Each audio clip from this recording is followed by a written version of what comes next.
This is a project that is funded by Creative Europe. It's coming to an end now. It has been an incredible journey that we have been on over the past 3 years. And we want to share some of our experiences with you, and especially the aims of the project and what we hope will come out of this after the project is finished. So welcome to our room, those of you who have come along. Thanks for attending. This is going to start this presentation with a background as to why we embarked upon the project, what our inspiration was, the visions that we had, as well as the challenges that we faced. Because of course, it isn't a surprise that over the last 3 years, the whole world has been challenged by COVID, and that has affected our project quite a lot, in negative as well as positive ways. We'll take you through the tasks that we've completed, the outcomes that we hope for, and what we've learned. And there is going to be a premiere. There is a sort of premiere involved in this presentation, which is for the digital version of the We Hope Cantastoria. So Sam is going to introduce you to that part of the presentation. So we've been a small grant project over the last 3 years, focusing on social inclusion, and our project was really about refugees and their experiences reaching Europe. For a small project, we were quite a large number of partners, but as it turned out, because of COVID, we have needed absolutely everyone, and we are so grateful to our partners and associate partners across Europe. We, of course, in the UK are now out of the European Union, sadly, but we are so grateful to have continued to be part of this amazing project funded by an amazing organization. One of our partners, in fact, actually caved in. They just ceased to be able to function properly as a result of COVID, the Manchester Refugee Support Network. And we were really very grateful to the Kent Refugee Action Network, who are a very important organization in the UK looking after refugee rights and advocating for refugees. They, for example, were the organization that welcomed little Amal when she arrived in the UK. So CRAN is a wonderful organization, and we've been really pleased to work with them. So we were inspired by stories of those experiencing migration and particularly separation. Because this is not a new phenomenon in Europe. The particular wave that we are witnessing now has unique features, but there has been a lot of displacement and migration within Europe and from other places of the world to Europe for a very long time. And we wanted to try to connect them over time, as well as emphasizing the shared humanity of stories of survival. Through very difficult circumstances. Through our project, we wanted to change hearts and minds and how people actually perceive the issue of refugees. I think one of the things that comes across very strongly, especially in our Cantastoria, and in the stories that we have collected that form the basis of the Cantastoria, is that people have been dehumanized, and we need to remember always their humanity. Using heritage, art and technology to do that and to promote tolerance, inclusion and mutual respect. Often as well, projects claim to speak for refugees, and we wanted to provide a platform where they could really speak for themselves and tell their own stories. So that gives you some background to the tasks that we have been engaged in for the last 3 years. To collect testimony from refugees and survivors of war, to build a digital repository to make those available, to create a modern Cantastoria, and Sam will explain what that is in a moment, inspired by these testimonies, and then to bring everything together by producing a learning resource that we hope will be disseminated very widely and be used and be engaged with, so that other people can make their own Cantastoria based on these testimonies and their own experience. I should perhaps say that one of the things that happened as a result of COVID is that we widened the net of those whose stories we were collecting. we realized, I think, that social inclusion isn't just about refugee stories. It's about people who live here, call Europe home, have called Europe home for a very long time, who give of their time to welcome refugees and to advocate for their rights. So we have collected their stories as well. It takes two sides here to be socially inclusive, I think, and that's been, I think, something that we realized very deeply through the COVID period. But we had to revise timelines, budgets, the ways we've worked, and we are very grateful to our wonderful partner, Multicultural Association, and Maud is here representing MCA, who managed our website and urged us to keep writing blogs to record our own journey and our own reactions to COVID through that period where we effectively had to stop working. So we're very grateful, and all of those stories, each of them in 4 different languages, all of them are available on our We Hope website. And through this period, I think we did learn to understand what collaboration was all about and mutual support. So I think we've emerged stronger, but it's been quite a challenging journey. So collecting testimony was really the task for 2 of our partners, Memoro in Italy and the Greek Bank of Memories, as well as one of our associate partners based in Milan, Lapsus. They're a small NGO. They have done amazing work on this project. They have just really been an incredible support to us.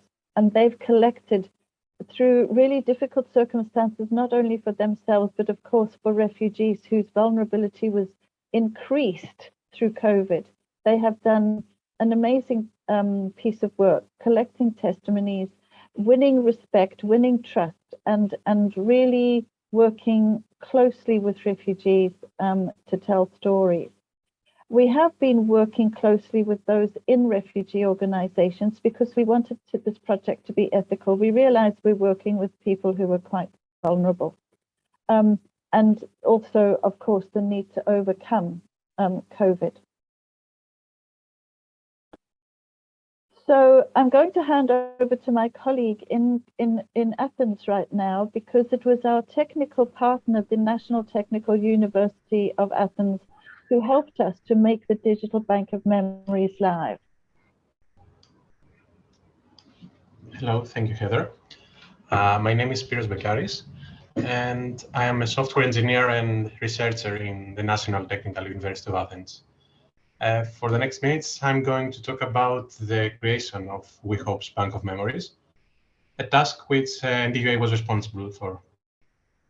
So the Bank of Memories is a digital repository where you can find over 200 separate clips of testimony, which were collected during the project. So the first step of the workflow in creating our digital Bank of Memories is to collect the oral testimonies and organize the collected material, a task undertaken by our project partners Memoro Italy, the Green Bank of Memories, and the University of Lincoln and associate partner Lapsus, as Heather mentioned. Secondly, comes the need of hosting the recorded interviews online so that everyone can access them and view them on demand. The hosting of our collected material became possible with the valuable help of University of Lincoln and Memoro. For the next step, we needed to compile a detailed spreadsheet providing all the necessary information and metadata for each one of the collected testimonies. The most important metadata we have incorporated in our testimonies are, of course, the title and the description of the interview, the name of the witness, a set of descriptive tags, and of course, the video or audio link where the interview is hosted. After that step, NTUA was responsible for ingesting the compiled spreadsheet and mapping the provided information into the appropriate metadata scheme, and then aggregate and organize the content into thematic collections. In order to execute these steps, we made use of a service developed here in NTUA, which is called Mint. The Mint services compose a web-based platform that was designed and developed in order to facilitate aggregation initiatives for cultural heritage content and metadata across Europe. After that comes the step of publishing the aforementioned curated collections in the digital repository that will facilitate as the WeHopes Bank of Memories. The functionality of said repository was provided by another web platform developed in NDUA, which is named With Culture, and which is a dedicated platform for content management, interoperability, visualization, publication, a review, and the reuse of our unique content. And finally, having completed all the previous steps, we were able to design, to build, and populate the bank of memories using all the curated content from the previous steps. The creation, configuration, hosting, and management of the bank of memories was enabled again through With Culture by making use of one of its provided services called Thematic Space Builder. And so we had our own bank of memories. If you visit the repository's landing page, you can view all the accumulated material organized into the collections that our partners, Green Bank of Memories, Lapsus, and University of Lincoln have compiled. And by clicking on one of these collections, all the clips of testimony the collection contains are displayed in a grid, along with the title of one of the interviews. And finally, by clicking and selecting one of the testimonies, you can actually play the interview and also look at the relevant metadata of the testimony. This is it for me. Thank you. Thanks so much to all of our colleagues in Athens for making these stories available online. Stan, over to you. Thank you, Heather. Sorry about that. That's all right. Digital, it happens. So I'm here to talk about how great digital is. Our role in the project, and we were so happy to be invited to be part of this project. It has such an important vision and aims, and we were working with an amazing partner in Italy, Laura Morelli from D+. And our role essentially in the project was to work with the partners to turn the lived experience outwards, to connect them with public audiences so we can amplify the vision, work towards the aims, direct cyclically audiences back to these stories, but essentially kind of create a public experience that allowed people to connect on an emotional and visceral level with the lived ambitions and the lived truths of the projects.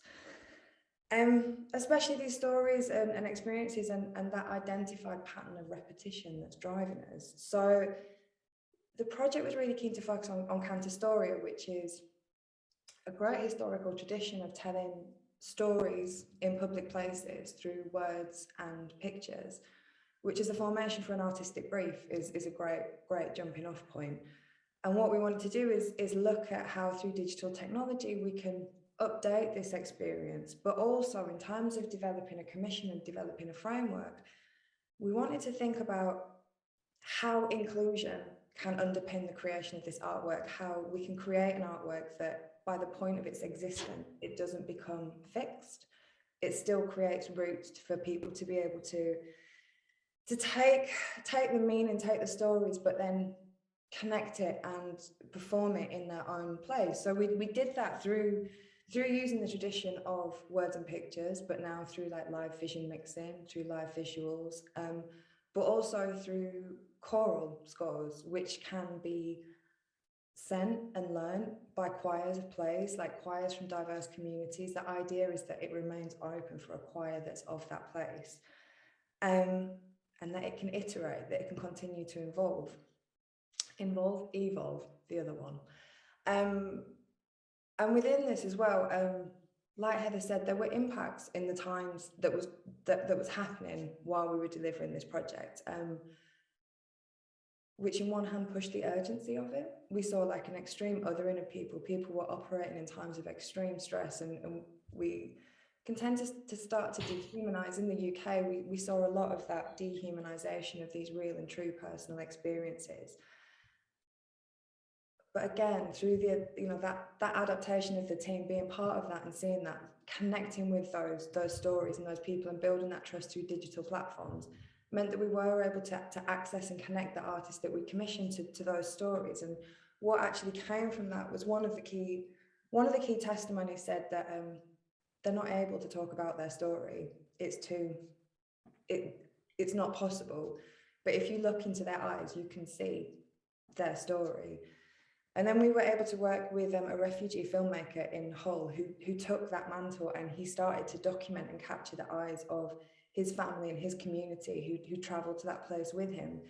And that became part of the basis of these live visuals and this live mixing. And again, it's another point of entry for the project. And you know, we've got hopes in the future to develop kind of interactivity and immersion to deepen the experience. But COVID did force us to adapt in a number of ways. We had to think about how this would work outdoors. We have a duty of care to the people we're telling the stories of, to the people we're connecting with, and that's on a moral level as well as on a safety level.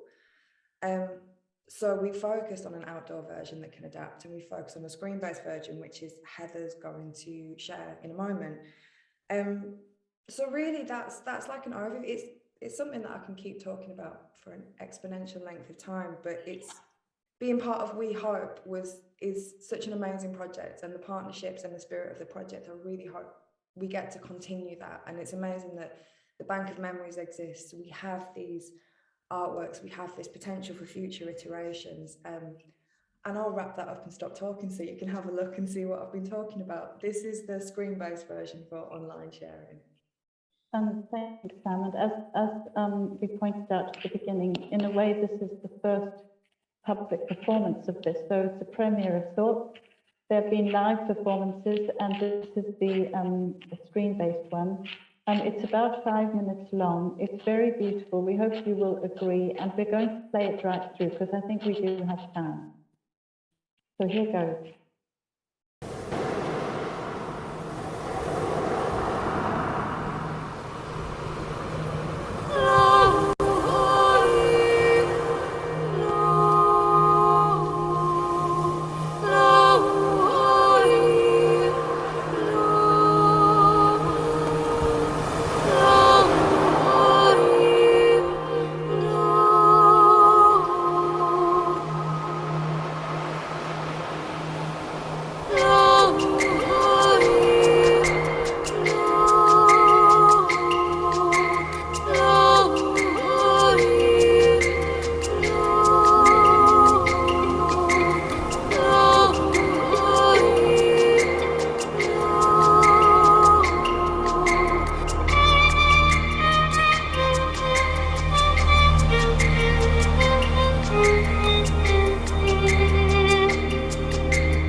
So the last bit that we want to talk about today for this purpose of this presentation is a learning resource that we have produced, and the PDF is available from the website as well. And we do have some paper copies if anybody would like us to send it out.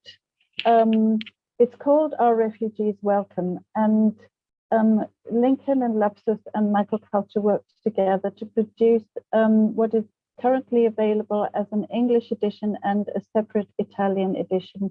And we are hoping to produce a French one in the next month or so. All of the project comes together in this learning resource. There are stories from the people who feature in the Digital Bank of Memories. And the idea is that as people work through the story of a refugee journey, they will assemble inspiration, they will be inspired to produce their own canto storie. And that's the idea as the outcome of going through this learning resource, is that participants who go through this in an informal or a formal setting, learning setting, will together produce, and we're asking them to use platforms like TikTok or Canva or easily, freely available software to produce their own versions of story songs.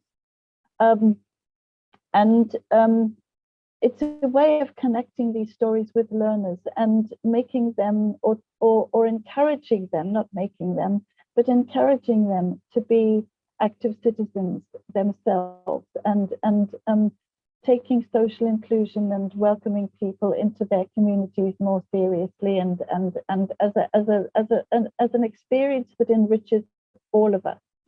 So yes, we have a PDF available, and it's available from our website. Finally, I think just to wrap up, as Sam said, there are lots of ways of accessing the We Hope project through the canto story, which is on YouTube, through the learning resource, through accessing the stories direct in the Bank of Memories.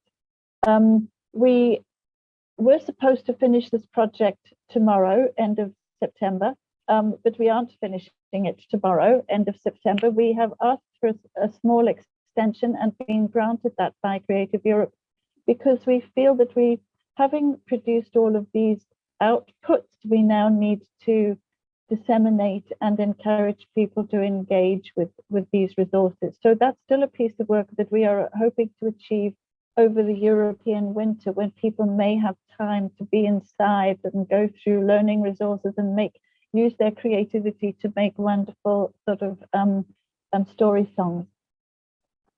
So we also want to connect with those who participated in the project and to think about how they might see its future use and how they might want to use this material for their own needs and purposes. So we are getting back to all of our contributors as well and all of our participants.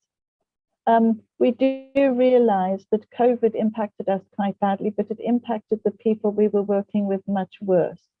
And I think that that's been a very important experience for us, just to understand the experiences of a very wide range of people who have really struggled through COVID.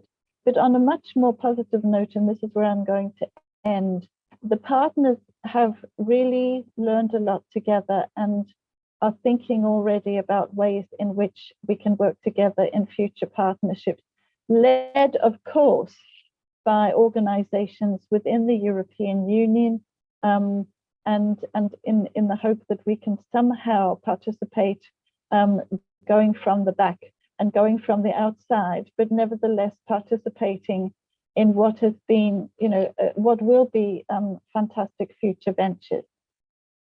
So thanks everybody for listening, and we just, thank you for coming. Thank Creative Europe, and we are just so grateful to our partners and associate partners for keeping going through tough times. And thank you for listening to this presentation, and that's the end of it. So I'm going to stop sharing my screen now, and we're very happy, all of us who are on the call, to take any questions or to hear any comments from you. Thank you. Thank you, Heather. Thank you, Sam. Thank you, Spiros, for presenting us this project. I think it's really a fascinating example. It's complex and it's broad, but it's also very engaging and yeah, it brings a lot of questions to the surface. But I would like to give the floor first to the people in the audience. I see people I know, people I don't know. So if you have a question, please feel free to raise your hand and to ask a question. If not, then I would like to ask a question myself, which is actually I had the privilege of running a similar project, but about the First World War. It's for Europeana. We did that on. It was also a crowdsourcing project where we recollected the stories of people with memorabilia from the First World War in their homes. We went to all over Europe. But that, to me, sounded like something very easy now, because that was a remote conflict, and we were only talking to the grandchildren of the people of the people who played the important parts in those stories. My question to you would be, how did you manage the process to have these conversations? I know Sam alluded a little bit to it, but could you explain a little bit how you found your audience, so to speak, the people who would share their stories, how you did that, how you organized that process? Okay, well, shall I kick off, and then if Sam wants to come in or Cyril or more, please do. I think this was where it was very important to work with people who already had contact with refugee organizations, because we did not just approach people in who themselves are refugees on our own. We worked through other organizations. So, for example, Greek Bank of Memories already had really good relationships with an organization called Echo Library, and they run library services in some of the camps around Athens. And so we used their connections to build our own connections. We didn't feel it was appropriate to work in any other way, because, as you know, for reasons that I think you've alluded to, this is very immediate. People are very vulnerable. They, you know, a lot of the people who were willing to share their stories with us wanted to remain anonymous. That was another sort of challenge that we had building metadata. But yes, I mean, there were lots of people who wanted to remain anonymous, which was fine. We respected that. So I think that the key to success here was working with those who had already gained trust from the people whose stories we were able to collect, and we were very privileged to hear those stories. But we needed to be aware of our privilege, their vulnerability, and to use those qualities, I think, to build trust. I'm not aware, and LAPSA similarly worked in Milan with refugee organizations. And so that was the way we did it. We worked with people who were already advocating for refugee rights. And they told their stories too. I mean, these people are just incredibly dedicated. You know, and so their stories became part of the project as well. But I'll leave it there. Okay. Thank you. Which brings me to another one. I was browsing also on your website. There is no mention of reuse. I mean, it is in the terms, but what are the conditions in which people are allowed to reuse your stories or share them? Or I think we've released them under Creative Commons non-commercial license. Okay. Okay. So it's reuse acknowledging the source. Right. Exactly. Okay. I couldn't find it at the moment. So, but thank you. Well, thank you for pointing that out. We maybe need to make it more. Our website, I should say, or the Bank of Memories, has only been live for about 2 weeks. So thank you for pointing that out. Okay. Because we maybe need to make that more visible. But that is that is the copyright condition. It's that it's Creative Commons reuse, non-commercial. Exactly. I found the terms and conditions, but I was wondering, yeah, I think it would be better if you specifically considering the thoughtful content to make that clear to people who are using, and also because you also encourage reuse, like for educational purposes. Absolutely. So there should be no worry about that. Yeah. Which is, Absolutely. but I totally understand, because your website is difficult. I realize also from my own experience, because you have to tell the story of the project, you want to share the stories, but you also want it to be at an educational level, and you want people to use it for their further purpose. So it's a difficult task. I totally understand that. But what I also like is that you really think about it in a sustainable way, and that you are thinking beyond the end of the project. So my other question is also very practical, I'm afraid. Who's hosting this, if I may ask? I mean, not, yeah, well, in what way do you guarantee the sustainability of the project? Can you? We will continue to work with MCA, who set our website up for us. We will make sure that it remains accessible and live. As part of our undertaking in the grant application, you know, digital resources are a bit different to paper ones, and you have to make sure that there is a legacy. So we will make sure that these resources do continue to be available. We've talked to MCA about that. We've got that covered. Okay, that's comforting to hear. The reason I'm also asking is that during this conference here at Europeana 2022, there has been a lot of talk about our Ukrainian efforts to safeguard the cultural heritage. But I think your project is also very interesting to maybe some other cultural heritage institutions or other institutions who would like to connect to your project. How would you envision that? Is that a possibility? Oh, we would love that. We would love that. I mean, we've been so, you know, I think if it wasn't completely clear during the presentation, COVID caused long delays for us, which is why the website went live quite recently, which is why the learning resource took rather a long time to get together, which is why the Cantastoria has been around for a while, but we needed the other parts of this project for the Cantastoria itself to make sense, as it were. So making connections and enabling us to work with others, and for others to have a look at what we've done, is really what we would absolutely love to do now that we've got these all together. Thank you for that. Yeah, because at this moment there is a parallel session running about the Susho initiative. So I from my side will make sure that at least the recording will be picked up by that, so that people who are interested can contact you. Thank you so much, Ad. And I mean, just on the Ukraine thing, I mean, I think that conflict started unfolding after we had completed our main collection of testimony. But if we could find a way of adding more material to the Digital Bank of Memories, we certainly will. But I think that's a question of looking forward to another funding application. But there is a basis there to tell these stories. Exactly. But yes, I'm sure it's a matter of resources as well. But the structure is there, which is very good. I really appreciate that. Looking around, can I address you personally, Peter? Do you have any questions maybe you would like to ask? Not really, but I'm... Yeah, we can hear you. Yes, of course. And of course, I will visit the website, and this is a great project. So, but concrete questions at the moment, I don't have. Okay. These are busy days at the conference. You are talking with so many people. To focus on things is a little bit difficult. It's a story in itself.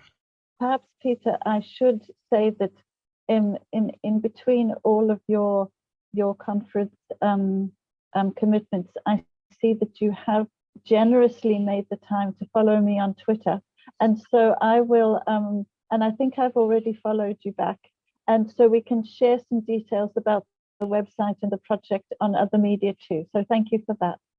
Thank you. Wow, this is thanks to the digital, that's now possible. That's really good. Thank you very much. Okay. Yeah. Well, and to be honest, you have said so many things. You were perfectly clear. We will share the recording on our Pro website soon. So this is not the end of the story. I would like to thank you for your contribution. And yeah, we'll end the session here now, I think. Thank you so much for your support. You're welcome. And good luck with the making ends meet, so to speak, for the project, but also to keep up the very good work. Good luck with that, and hope to see you soon in some other way.